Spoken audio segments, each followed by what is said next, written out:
বিশ্বের অন্যতম শীর্ষ ধনী বিল গেটস তার নতুন বান্ধবী পলা হার্ডকে সিরিয়াস গার্লফ্রেন্ড বলে মন্তব্য করেছেন। নতুন এই আলোচিত জুটি মজার সময় পার করছেন। মঙ্গলবার যুক্তরাষ্ট্রের সংবাদ মাধ্যম টুডেকে দেয়া এক সাক্ষাৎকারে ৬৯ বছর বয়সী বিল গেটস এই কথা বলেন। নতুন বান্ধবীর বিষয়ে বিল গেটস বলেন, পলা হার্ডের মতো একজন একান্ত বান্ধবী পাওয়ায় আমার নিজেকে ভাগ্যবান মনে হচ্ছে। আমরা বেশ মজার সময় পার করছি। অলিম্পিকে গেলাম, অনেক ভালো ভালো জিনিস হচ্ছে। ২০২১ সালে মেলিন্ডা ফ্রান্সের সঙ্গে বিল গেটসের বিবাহ বিচ্ছেদ হয়। ২৭ বছরের দাম্পত্য জীবনে তাদের ৩ সন্তান রয়েছে।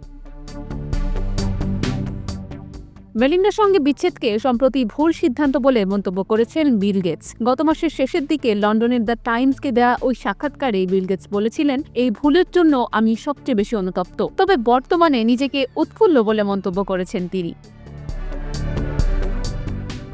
বিচ্ছেদের পরের বছর ২০২২ সাল থেকে বিল গেটস ও পলা হার্ড একসঙ্গে নানা অনুষ্ঠানে হাজির হতে থাকেন। তবে ২০২৩ সাল পর্যন্ত তারা নিজেদের সম্পর্কের কথা নিশ্চিত করেননি। ২০২৪ সালে তাদের একসঙ্গে অলিম্পিকে দেখা যায়।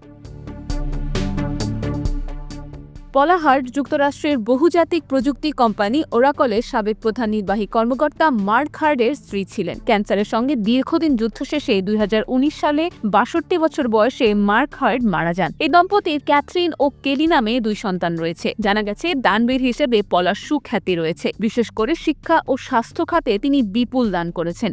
২ দশক ধরে তিনি এসব দাতব্য কর্মকাণ্ড পরিচালনা করছেন।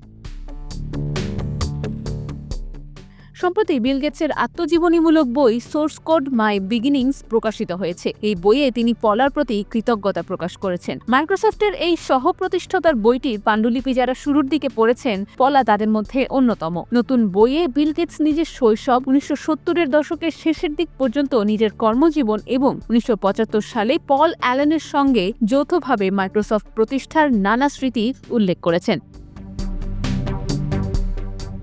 বিল গেটস জানান, চলতি বছর তার বয়স ৭০ হবে। নিজের মা বাবা সম্পর্কে তিনি বলেন, তারা আমাকে যেভাবে সব জায়গায় ঘুরতে যাওয়ার অনুমতি দিয়েছেন এবং নতুন জিনিস করার অনুপ্রেরণা জুগিয়েছেন তা সত্যিই দুর্দান্ত ছিল। মা বাবার অনুপ্রেরণার ফলেই মাইক্রোসফট এতটা সফল হয়েছে বলেও জানান বিল গেটস।